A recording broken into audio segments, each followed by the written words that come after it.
Well.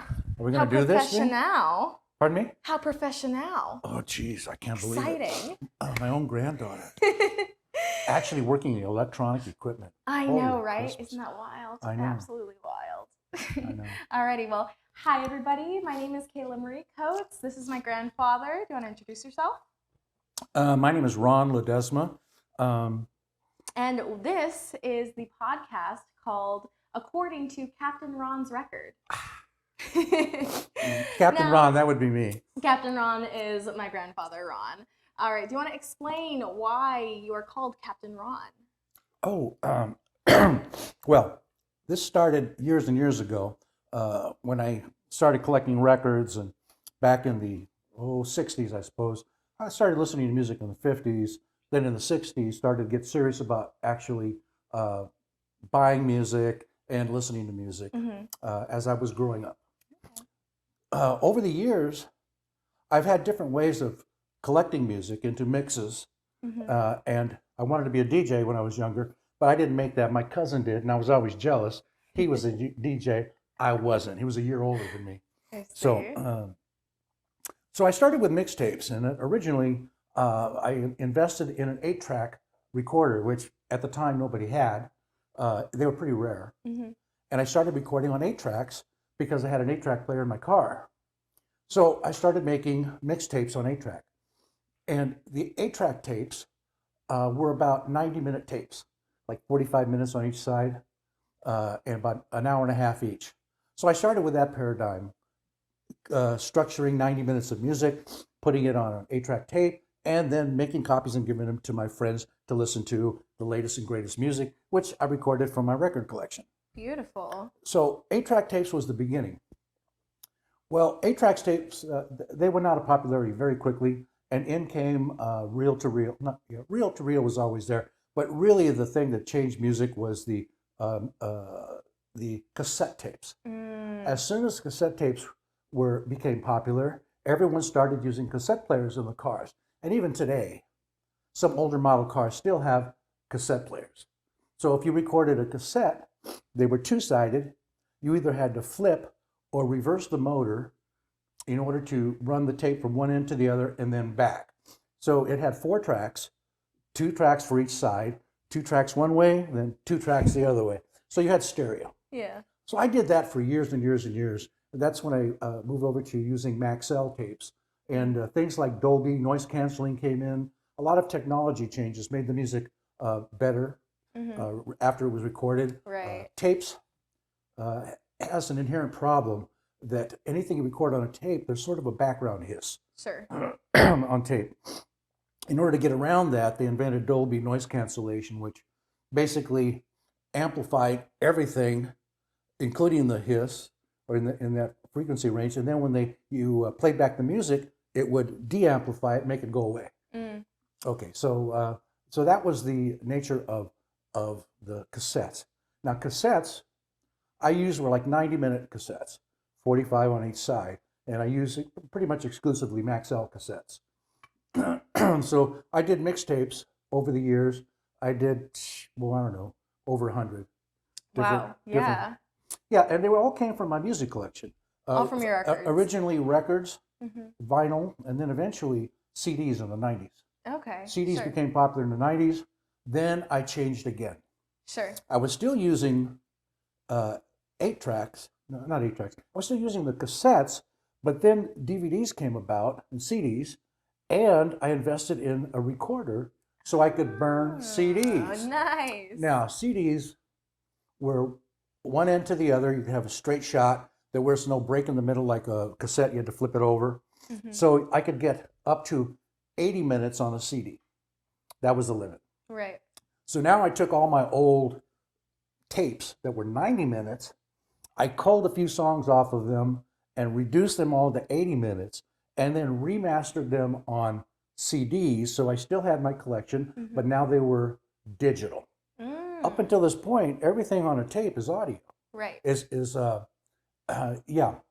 analog. I'm sorry, not audio. It's audio after you listen to it. Right. But it's analog in that all of the recordings were of the waves of sound converted to electronic waves. Totally. So it was in the 90s that a lot of scientists, well, I was working up in Northern California in the Silicon Valley, and a lot of people around there were beginning to develop algorithms to compress analog Hmm. into digital. Oh, that's so interesting. Yeah. Yeah. And a lot of that was in the CDs, but then the MP3 format came along, Yeah. which took analog, condensed it so that the files could be small enough Mm-hmm. that you could save them and play them back with a device that could read MP3 and convert it back to analog. And the analog would drive the speakers, and you have sound again. Oh, that's so fascinating. So that was the evolution that took place while I was all along recording music, making mixtapes, and enjoying myself. Mm-hmm. Now, the big change came with satellite music, in that now you had access to everything. For a long time, I lived in the Midwest, out in farmland. That's I'm right. telling you, except for the cows and the ducks and stuff, there was nothing out there. And the radio stations all played one kind of music. Guess what it was? Country. Country. Yeah. Yeah. Okay. So if you got tired of listening to country music, you were out of luck. Well, you could Yeah. always turn the channel and listen to the local stock prices. Sure. You know, Right? commodity market. Yeah, you could do that's that. exciting. If you, Riveting. yes, it was very exciting. If you wanted to buy a cow. Yeah. Right. If you wanted to buy a cow. So anyway, satellite music came on. So once again, my music habits started to broaden because I started using Napster, Sirius XM, and eventually Spotify to get access to a lot of music. Mm-hmm. My music style is eclectic, so I listen to everything really. And eventually, I got to the point where CDs were my main source of mixtapes. Now, they were CDs. It was an 80-minute limit. And for years and years, I worked on that paradigm of the 8-track, cassette, CDs. And the time was like 80 to 90 minutes. Sure. Yeah, that was it. So I planned all my music around that. 8 tracks too were also 80 to 90 minutes? Yeah. Okay. I didn't You could realize get a 45-minute it was so long. one. Yeah. Yeah. So 8 tracks also. So I settled on one thing that's very important when you're working with any kind of endeavor you think is going to be long term, you need to standardize. Okay. Okay, so I immediately standardized my process for making mixtapes. Every tape I made from music that I owned, I saved as a master and only made copies. If I wanted to use it in my car, I never took a master tape and used it in my automobile. Right. They get ruined in the sun, the heat. Totally. So I started with setting standards, and the 90 minutes was sort of an understood standard. You work with a certain size of music file, and I did that for years and years from the, let's say, from the 70s all the way through late 60s, 70s, 80s, 90s, 2000s, wow. until another technology change came about. The ability of a person to take a computer, a home computer, and use MP3 files and save them on memory sticks. Yeah, that was a game changer. Oh, big time. Yeah. Let me explain how important that is. Totally. When I started in the computer industry with IBM in the 60s. Oh, that's right. I forgot you worked with IBM. Yeah, I worked on computers in the 60s with IBM. A big computer had about 4K. K as in 1,000 bytes in core memory. Yeah. The cores were little donuts with wires wrapped around them that sense the state 0 or 1. There was no solid state core. It was literally an iron core. Wow. That's why it was called core memory. Really? Each bit was a donut, and the donut had wires through it that charged it or read the charge or recharged it. Wow. So it had a magnetic charge to it. Yeah. On the core. Oh, that's and so that, wild. It only knew 2 states. It was either on or it was off. a 1 and a 0. Sure. So you had to put 8 of them together to make what they called a byte. Okay. So they named 8 bits, 8 cores, a byte. So back when I first started with IBM, a supercomputer had about 64,000 bytes. Wow. 64K. Now we talk in megabytes and terabytes Sure. most of the time. So So were those kilobytes then? Yes. Kilo. Okay. Wow. Oh, compared to like terabytes now and all that jazz. Yes. Oh, Terabytes my is gracious. is what a million millions Yeah. or 1,000 millions. That's so wild. Anyway, now a memory stick, Yeah. right, can hold, bigger ones hold like 400 to 500K K or megabytes or gigabytes. I'm sorry. Sure. They're in gigabytes now. Yeah, they're in gigabytes. So when I was starting out with a personal computer, I was limited to something like a disk drive that had less than a megabyte. 720 kbytes was all you can get on a big floppy. Right. Yeah. And then 1.44 megabytes on the cassette copies.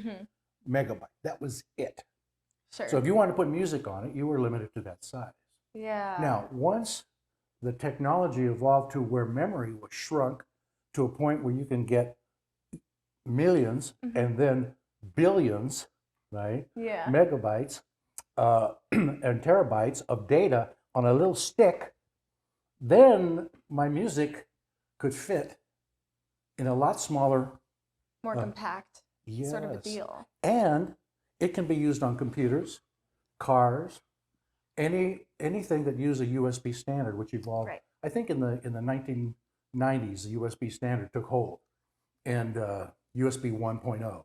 Right now, I think we're up to USB 3, Yeah. and something the like cables that. keep changing as we evolve. Oh yeah, constantly. and Especially now- with like Apple continuously like Apple creating Thunderbolt new things. Yeah. Uses a high-end version of a USB-C, but it has to be high-end because of the speed at which Thunderbolt works Sure. is much higher than previous Right. USB speeds. Yeah, my laptop, my Apple MacBook Pro uses the Thunderbolt cables. Yeah, you have to use them because they're shielded and they can't carry data that fast unless they're properly made. So as things evolved, my paradigm changed. Now I wasn't limited to 90 minutes. I was limited to 30 hours. Sure. Some of my mixtapes now are well over 30 hours long. They are, yeah. Okay. For instance, I have one mixtape now that, remember I told you over the years I had like 100 mixtapes Yeah. and I made all these years. Now, do you still have those? Yes. Oh, wow, you have I've shown to you the some. original. Yes. I love that. So what I did one day, I took all of my old tapes, Yeah. mixed all the music up, music from the 1950s all the way to 2020, and put them all in one big playlist. Yeah. So now all of those mixtapes that I made for 50 years were on one memory stick. Oh, my goodness. And I said, well, that's a lot of music to just listen to. It would be nice if there was some entertainment to go along with it. Sure.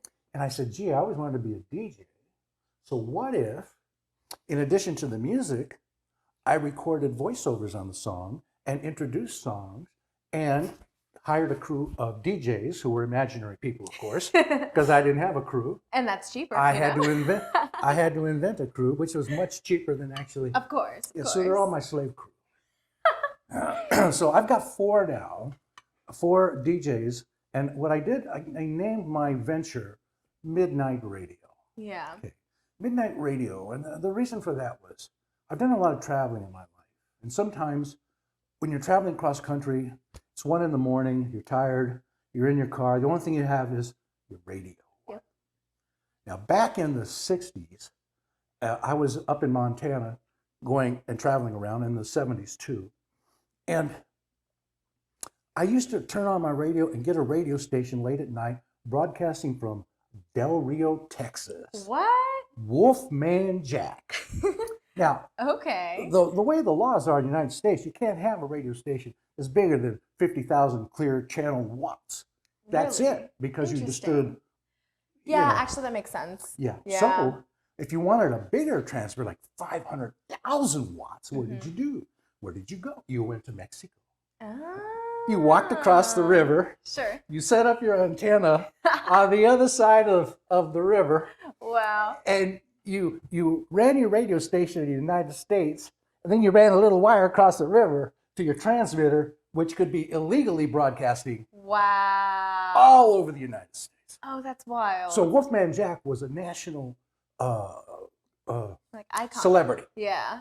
Okay, so Wolfman Jack sort of is a paradigm for what I do.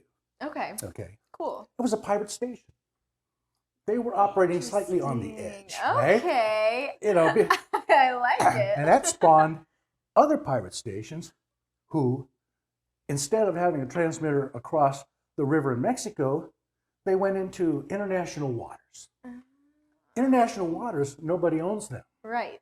So what would you do? Well, you'd buy a big boat, the one that you can put a transmitter on. Of course. And you sail the boat out to about 200 miles offshore. As one does. And then you turn your transmitter to where your audience is and you blast away. And now, nobody can do anything to you because, of course, you're in international waters. Yeah. So these stations were called pirate stations. Oh, So, interesting. That makes sense. Yeah. So when I started with my music, I'm a pirateer. I admit it. So I decided, okay, I'm going to use the pirate paradigm. So I decided, what am I going to do? I'm going to have a pirate ship. What am I going to call it? So I thought of my family heritage and all the fun we had around birthdays, and the thought of a piñata came to me. It was a combination of a couple of things. Warner Brothers Records had a motto that their music was candy for your ears. Okay, so I said, candy for your ears. I said, well, a piñata's full of candy. Yeah. Right? If you hit a piñata, what comes out? Candy. Candy. You hit the pirate ship piñata, what comes out? Music. Oh, I Candy love for it. your ears. So the paradigm I chose was a pirate ship, called it the piñata, and if you whack it real hard, you get nothing but music for your ears. Love that. Okay, so that's the pirate ship piñata. And so I had to have people on the radio station who were announcing popular stuff. And so what I did, I started talking to my grandchildren. You're one of them. Indeed, I am. I started talking to my grandchildren on my radio station and started sending out stuff about their activities. So I would tell stories about my grandchildren and their adventures aboard the pirate ship piñata. Oh, I love that. Now, I wanted them to take my little music piñata CDs or USB sticks and play them, but yeah, the life the way it is. Young people, they blew it off. Now, one day they may plug it in and say, hey, Grandpa was talking about me. All right, so that's the deal with the piñata. And I had to have DJs, so I've got 4 now. There's, You want to go through them? Yeah, my first one, her name was Segway because she is the space between the music. In your industry, you know what a Segway is. Yeah, Okay, so that Segway was my girl. totally. Oh, yeah, she filled the space between songs Love that. whenever she wanted to. Then after Segway, I decided, well, I need something a little bit more spunky. So I chose another girl. Her name is Roxy. Roxy, Yeah, and she's a redhead, and she's a bad, bad girl. So Roxy's always in trouble around the radio station. I'm sure Grandma loves that. Oh, yeah. On the away missions off the ship, she's always up there just making some mischief someplace. And then when her and Segway get together in bar hop, bad things happen. I see. What kind of bad things? I don't know. The local police are always asking me about them, but I don't want to talk about that. Roxy course. gets involved in some very, very bad things. Yeah. This is Yeah. And she plays some very, on the very bad, internet, bad so music. we don't want to get Roxy in Yeah. trouble. Roxy only knows bad stuff. Like she likes to play songs like Bad, Bad News by Leon Bridges. Oh, It's I like, see. You know? Roxy has good taste. Yeah, she plays bad stuff. So I didn't have any male DJs. I got another DJ most recently. Her name is Katrina. She's I know the Katrina well. Katrina. Yeah, she's the what do they call Reina de los Muertos. She's the queen of the dead. She is indeed. Yes. I got to dress up as La Katrina in at Halloween Horror Nights for Universal yes. Studios this year. To your audience who doesn't know, in a Hispanic culture, the skeletons who are all dressed up, the women who are faces are painted and all, they're called Katrinas. So I named my DJ Katrina, and her emblem is one of a lady who's painted Indeed. for Halloween. Yeah, and she has And an she has accent and all. She has the Spanish accent, of course, Of course. because she's Katrina. Of course. So I've got Katrina, I love that. Segway, Roxy, and then there's me, Captain Ron. I'm the main DJ, but I'm getting old now. I spend less time on the air, Mhm. and I have more fun with the girls doing the announcing. It's just a fact of life. It's They're true. better than I ever was. They, I you know. know what? I have to say that they are. I do apologize for saying Have that, you ever but heard they them? are. Yes, you've Oh, shown you me. have? You have showed me. Oh, that's good. Oh yeah. That's good. And I play them every now and then on my little Kia, a Kia Niro. I have your flash drives all in my car. Oh. Yeah. So if I'm ever like, I don't know what I want to listen to, I just plug in one of those. I must have done, let's see, how many? I probably got about 30 of those now. I 30 don't flash have 30 drives. of them, but I have like probably almost 20, maybe. Yeah, I treat each one as a Yeah. broadcast. Yeah. You know, so they have different names, Mhm. and they're different. A lot of times they're different types of music. Yeah. Some are eclectic with a wide range of music. Some are very specific. Yeah. You know, it's some true. are like deep house dance music, Mhm. or just music with a beat. Or I have one favorite of mine. I call it Cloud Nine, which Yeah. is just stress relieving music. It's nice to play when you just want to relax. Or do some other stuff. Yes, I'm not saying about that. I said you could talk about anything during the interview, but yeah, I don't know. You can imagine. And by the way, whatever you can imagine, Uh-huh. you'd have to at least double it. I see, of course. So you really couldn't imagine. Because the you have a things lot that- of history. You've I done a lot have a of lot stuff. of history. Yes, I kind of thought this interview might be more about my history, Oh, it will be. things that I've done in my Mhm. life, but this is just about my music hobby, Yeah. which that's all This it one is. today. Yeah. That's all it is. All of the records and all, Mhm. it's just been a hobby.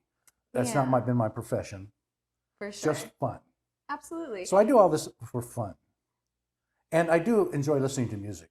And now that I can afford it, I have nice headsets, you know, Bose. So I have nice headsets, I have nice earbuds. I have music on my phone, I have music on the TV. I've got USB music. You love your Roku. I love my music. I love me Yeah. some music. Yeah. Absolutely. So that's Now what you're it's on all the about. Spotify platform too. Yes. Yeah. Oh yeah. If you're on your show, you might want to give away my Spotify address, Absolutely. Yeah. so people can look up my profile. And most of the playlists I make public. So if you want to catch a glimpse of the kind of music that I play, you're welcome to check me out on Spotify. Absolutely. I We'll gotta- put that in the description. Okay, I got a ton of stuff. You wouldn't believe how much. To quote a famous ex-president, you wouldn't believe how big it is. Huge.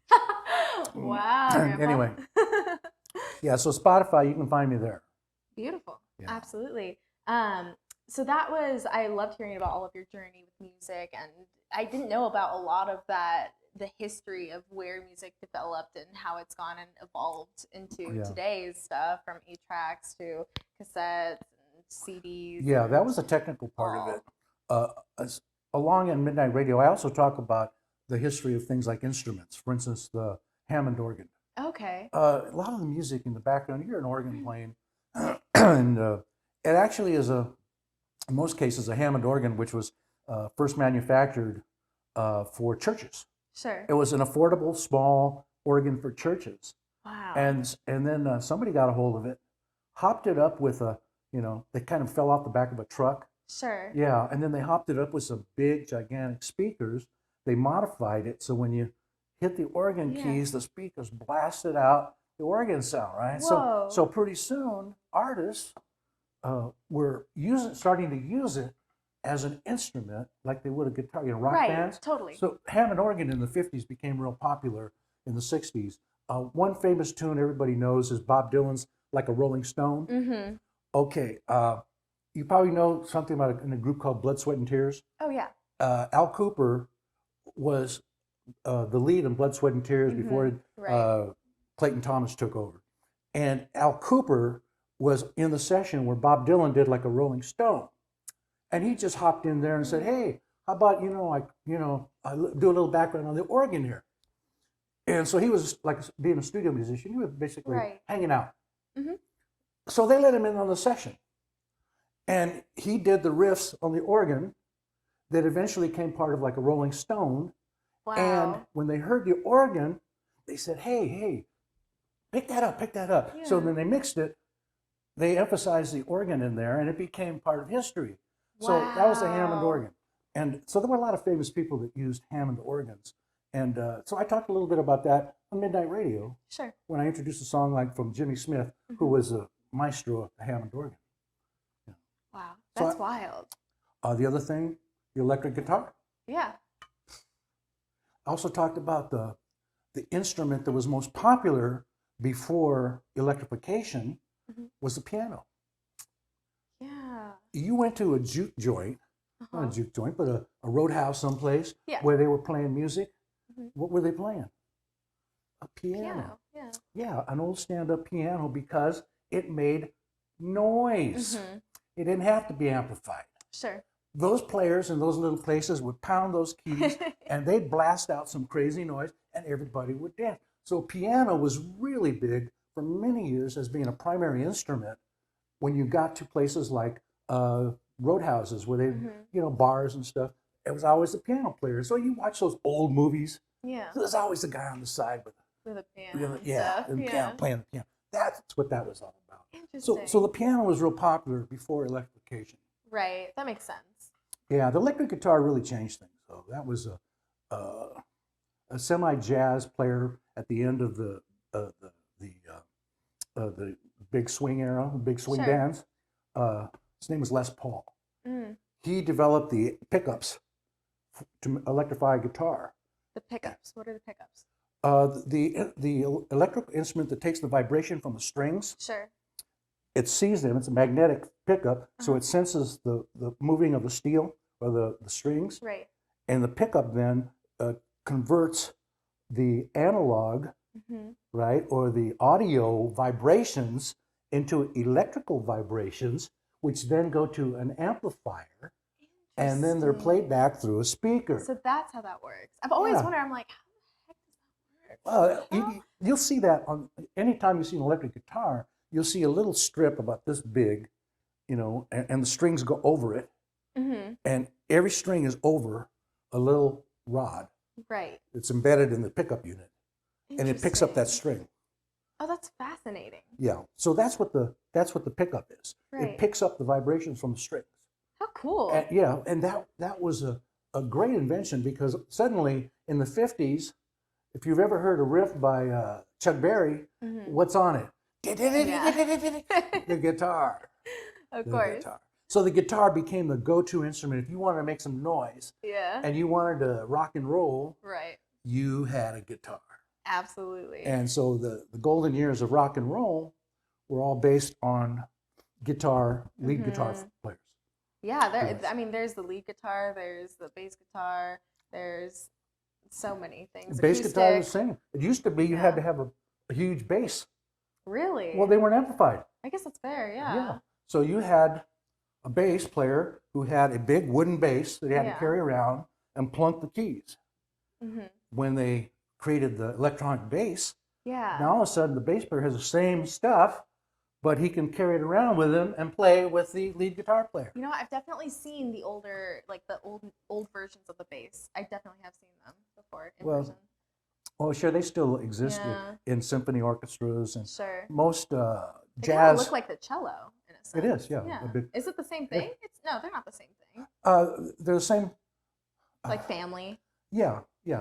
Just same like the violin, the viola, the cello, the bass. They're all different size versions, and they play different frequencies. Okay. The strings on a bass are very heavy, so they can't vibrate as fast as the little tiny strings vibrate really fast. Yeah, that makes sense. And the big bass strings, they vibrate slowly, which counts for the lower frequency. In your ear, it sounds like boom, boom, boom. Those are the bass frequencies. And they're like, 60 to 400 cycles per second. Right. Versus the 18,000 cycles a second for someone singing up real high. Yeah. So there's a full range of vibrations that create the entire sound. Yeah. Yeah. Wow, that's so wild. Yeah, so the instruments have changed and modernized. And then another thing happened. People took electronics and used that to create music without even having an instrument. Oh, yeah, with like, what's it called? GarageBand on like the Mac and with other software like that. Go back in time to Pink Floyd. Oh yeah, Pink Floyd's one of my favorites. They produce a lot of Yeah, electronic absolutely. music. Were they one of the first bands to do that? Yeah. Were they the first band to do that? There was others, but they were one of the, let's just say, More monumental bands. They broke it wide open. Absolutely. Yeah. And now you listen to music called EDM. What does it stand for? Electronic dance music. Electronic. Mm-hmm. Okay. So all those bass beats, boom, boom, boom, boom, where do they all come from? A synthesizer. Okay. Okay. Which makes vibrations through electronic controls. Right. You know, same thing with drums. You convert the big drums into a little pad, Mm-hmm. and when you hit it, the electronics creates the sound, not the actual striking of the drum. Yeah. So electronic music came into play. And the Pink Floyd back in the early 70s was huge in that. Yeah, And absolutely. their music was like beyond what people had been listening to. Yeah, for sure. And another reason, I want to tell you this, another reason why my taste in music was much different than most of the people that I grew up with. Mm-hmm. Most people listen to music to dance to. You ever watch American Bandstand? Oh, give it a 9. It's got a beat you can dance to. That was real popular. I mean, teenagers like to dance. Right. And so they listen to music that they could either dance or whatever was their thing, Mm-hmm. and they'd focus on that. Mm-hmm. Just like when you go to the Midwest and you listen to radio stations, you hear country. Yeah. It's the same thing. Well, you get around one genre of music and it really narrows your perspective. It really does. Yeah. So I was more broad in my musical endeavors, Mm-hmm. and I didn't listen to music just because they were good to dance to, Sure. or they were sweet melodies, or they just had nice instruments, or they told a really good story. I listened to them for all those reasons. So I would hear things that were popular that didn't really become popular until like 20, 30 years later, Right. like rap music. Interesting. There were artists who did rap Sure. a long time ago. It was never popular. Right. You know, I've got recordings of rap in 1950s.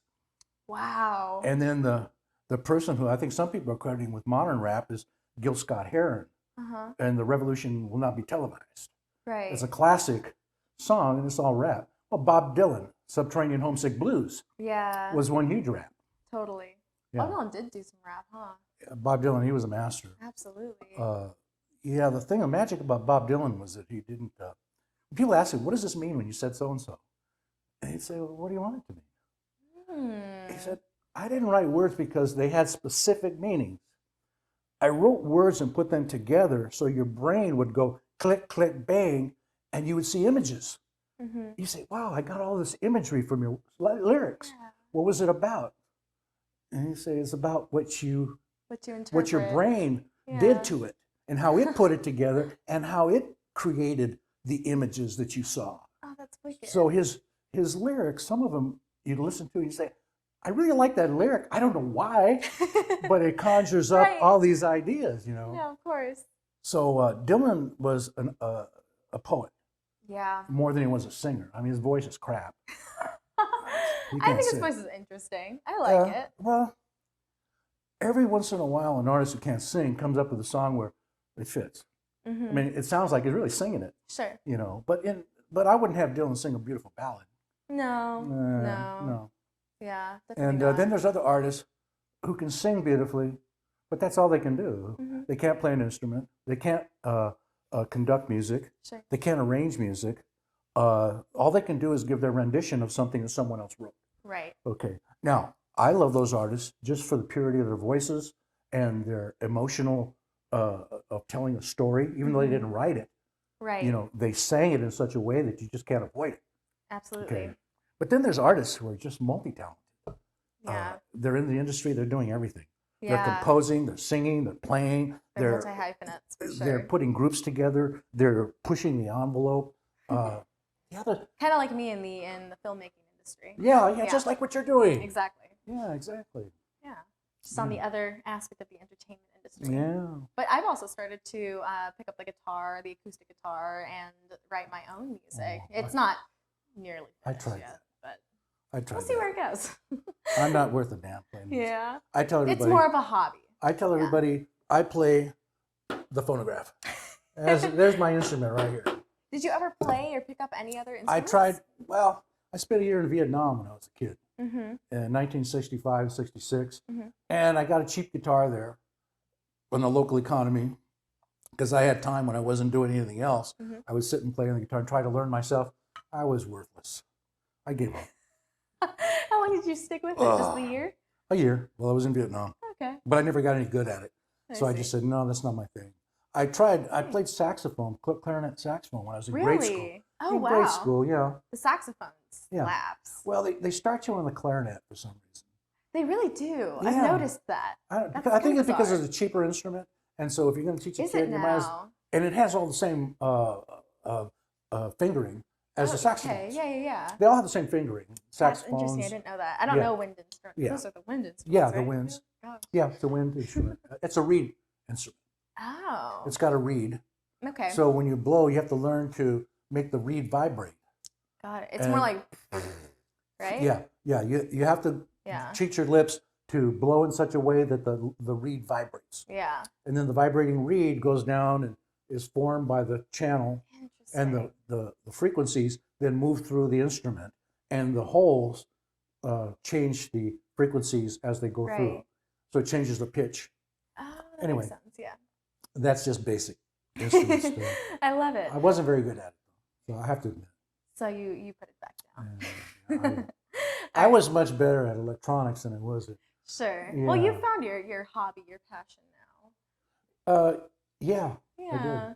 And you I, did that a lot. I spent so many years in doing things that I loved in the electronics industry. I was part of the revolution of the Silicon Valley Mm-hmm. during the 80s, 90s, and all the way up to 2000. I worked in the Silicon Valley on the beginnings of the internet. Sure. All that stuff is second nature to me. I used to laugh all the time, saying I'm the only grandfather that was more about electronic than the grandkids. He was more tech the savvy. computers. Yeah. Yeah, so they still come to me.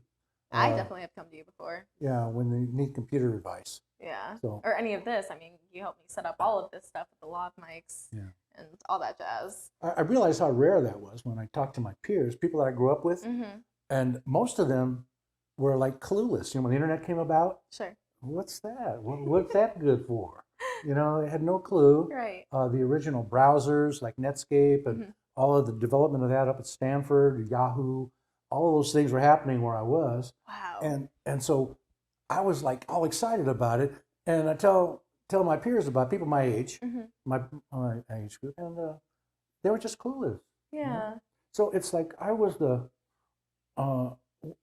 part of the bleeding edge of the people who were developing that type of technology. Mm-hmm. Yeah. So my grandkids, you guys weren't even aware yet. You were still, wiping your nose on your sleeve. So, And putting it back in our hair. yeah, that's it's an early pomade. Yeah. Oh, I love it. Well, So- in our last 5 minutes, I want to kind of talk about why I wanted to start this podcast and a little bit of that. I feel like we've had an interesting relationship as I've been growing up, and I feel like I've never really had a chance to get to know you as a person. And I want to learn more about your life, our family heritage. I feel like I don't know much about our heritage and all that stuff. We won't talk about it today. We'll get into it in future episodes and stuff like that. Well, you're an early starter, I'll tell you that. Yeah. I didn't start asking my mother who she was till I was probably in my 40s. Wow. Yeah. Yeah, I Yeah. feel like I'm one of the only people in our immediate family who is super interested and intrigued to learn about all of this stuff now, at least.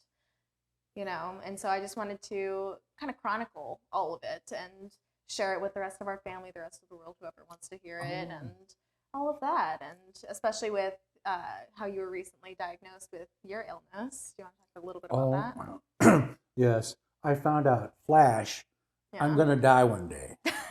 Wow, isn't that a surprise, surprise? You heard it here first. Yes. The only advantage I have is I know what's going to kill me. Yeah. You're right. I got my vampire from my dad's side of the family, not this side. Oh, okay. I'm half mortal. He's full mortal. Yeah. So this last year has been interesting. I was diagnosed with a terminal disease. So it's gonna. Yeah. It kind of brought me back to thinking about the book Tuesdays with Maury, and how he would go, the main character would go visit Maury, his professor. Have you ever read the book? Mm-mm. Oh, it's a phenomenal book. His professor has ALS, and I read this back in high school, back when my stepdad Tom was diagnosed with ALS and was, deteriorating I might through know the that story. disease. It's a beautiful story, very tragic, very close, and it hits home a lot for me, especially because of my situation. I think I might have seen a documentary about it on TV. There might be a back. documentary about it. I gotta look that up. A college professor. Yeah, Maury. Who used his platform as a college professor to talk about death and his situation. Yeah. So yeah, oh yeah. Mm-hmm. Okay. Yeah. So the premise is, the student goes and visits his professor, his old professor, every single week, and he decides to have, I think, lunch with him every single Tuesday up until he ends up passing away. And in a way, I was like, you know what? I want to be able to spend more time with my grandpa. I want to learn more about all of this stuff before he's gone. I want to be able to chronicle it so that my grandkids, my great grandkids, all the generations after us, this can live in a very prevalent, a medium, so to speak, and they can go back and watch and be like, oh, that's Grandpa Captain Ron. Well, okay. Next time I'll talk to you about my next family project, which I hope I'll complete before my demise. Yeah. I'm going to create a family media server. Oh, beautiful. And all of this information, history, documents, pictures, everything I've collected during my lifetime, I'll put in a media server format and then give it out to my grandchildren as a gift. That's so cool. I've already done a little bit of that, sending out. Yeah. You probably remember last year I gave out pictures. You did. Yeah, I sent out USB drives yeah. with all of my pictures of each of the grandchildren, and Sure. So it was. I remember I grew up. All of the pictures from my childhood were kind of lost. My sister took some, or my brother took some, and they kind of all dispersed. So I don't have any of my growing up. And so I figured, well, and all of those were printed hard copies. Yeah, they were printed. So in 2008, I did a project. I do all these projects, right, in order to preserve my history. Totally. Okay, I went through all of my photos and I scanned them in the year 2008, 2008, 2009, because I had a lot of time on my hands. I wasn't working; I was retired. So I said, okay, well, I'll do some of these projects. Sure. I converted videos and did a lot of things over to digital. So now I have them all, copies of them. Yeah. And so it's my music also. It took years to convert all of those things over to digital format. So now I can copy them, send them to people, exchange them. Like the photographs of you. For sure. From when you were little. Yeah. Back when I like to go on all those adventures. I mean, I still like to do all of those things. I think that might be why I'm so adventurous nowadays, because I have you to thank for that. Well, that's good. I did a lot of adventuring. Since all of you were born in different times, what happened was that I had different adventures with all of you in different ways because the times were different. Right. I lived in different places. For instance, Lucy and Noah, my last two grandchildren, I wound up taking across country and back in a car. You did do twice. That. We ventured across the United States and back, from Florida to California and back. I'm jealous. Twice. Why didn't you ever do that with me? Well, I took you around. I would come and visit you. I took you around South Dakota and Nebraska and Yellowstone, and we went around. We didn't do the full cross the states or anything. No, it was like I said. Every generation sees something different. Some of the things that I did with Lucy and Noah, I couldn't have done with you. Right. It couldn't have happened because of the circumstances. That's true. So you take the opportunity where it comes up. Absolutely. Yeah. So you all have a different remembrance of me. In fact, it's kind of funny. I was doing cooking because I ran an inn, and after I retired, Gail and I opened an inn, and I had a bed and breakfast. So what I would do was cook for the guests. And so when the grandkids would come and visit, you'd come visit me in Missouri. You were little, all of you were little. So the only time you ever saw me was at the inn, at the restaurant. So it just dawned on me one day. I asked one of the kids, I think Riley, or I said, "Hey, Riley, what do I do for a living?" "Oh, you're a cook, Grandpa." I said, "Okay." You knew nothing about computers. I always thought that. Huh? I always thought that too. I thought you were a chef. Exactly, and which points out why I was telling you, in different times in my life, you would have had different experiences with it. It's true. Yeah. So for the years we lived on the farm, you guys got to come out and see farm life. Yeah. You know, which We was definitely did. which was different from what you were used to. Those are some of my earliest memories. Yeah. Yeah. Being going out in the country. I thought about doing that. That idea came to me when I was in grammar school. Wow. When I was reading U.S. history about the Ozarks, and I was enchanted with the idea of the Ozark Mountains. I don't know why. You know, I was about that big. Sure. What do I know? But anyway, when I finally got a chance to go and live in that area to see the Midwest, it was a life experience for me. My bucket list. Yeah. And my bucket list is full. I don't have any more lists. It's all. I used them all up. So You checked all of your things off of your bucket list? yeah, I did. Interesting. I Do you thought have a hard copy of your bucket list No. somewhere? Okay. No, It's just just all all up in things I here? imagined that I would do, and I did them. Wow. So I'm thinking now, okay, what's That's left? incredible, though. The reason I know is because now I'm thinking, okay, I'm getting close to death. So what did I leave out? And Sure. I'm thinking, I can't think of anything. You know, that's kind of beautiful, though. Oh, I'm feeling at peace absolutely with it beautiful. because I'm not going to leave this earth thinking, I wish I'd have done this. Right. I wish I'd have done that. I remember when we were young, Gail and I, and we decided, well, should we take the kids out of school and go on a vacation to Hawaii? And we'll probably have to borrow a little bit of money, use our credit cards. And we looked at each other and said, you know, it's better that we have the memories, and we'll forget about the money we spent. Exactly. It's better that we have the memories with the kids than not have the memories. Absolutely. So we took off. And now, all those adventures I went through with the grandkids here, there, and everywhere, I can look back and say, yeah, now I'm here now saying, I don't have to worry about now that I'm retired, I can do this, that, and the other. Sure. I've already done it when I was love able to. that. And a lot of old people will give you that advice too. Yeah. Don't wait till you're old and tired to get out there and do stuff. Right. Do it your whole life. Absolutely. So that's where I am now. Most of the stuff that I felt I wanted to do, like I visited every state, only one left, Alaska. And I don't, it's too damn cold. I don't want to go there anyway. Have you ever seen the Northern Lights? Yes, I have. Okay. Well, Several then you don't times. need to go to Alaska. I've seen the normal lights. I've seen the radiator boil over and the water freeze before it hits the ground. Wow. How's that for cold? That's wild. So I've been in 40 below zero, and Oh I actually witnessed that, and I gosh. said, holy, it's cold. I was in Montana for working on missiles yeah. back in the 60s, the Minuteman missile, and they were scattered all over the state of Montana. Oh, wow. So we literally went to missile sites in the middle of nowhere, and all weather. You know, you didn't work on a missile just because the sun was shining, it was a nice day. Right. So if it was 40 below zero, too bad, put your coat on. Yeah. Get out there.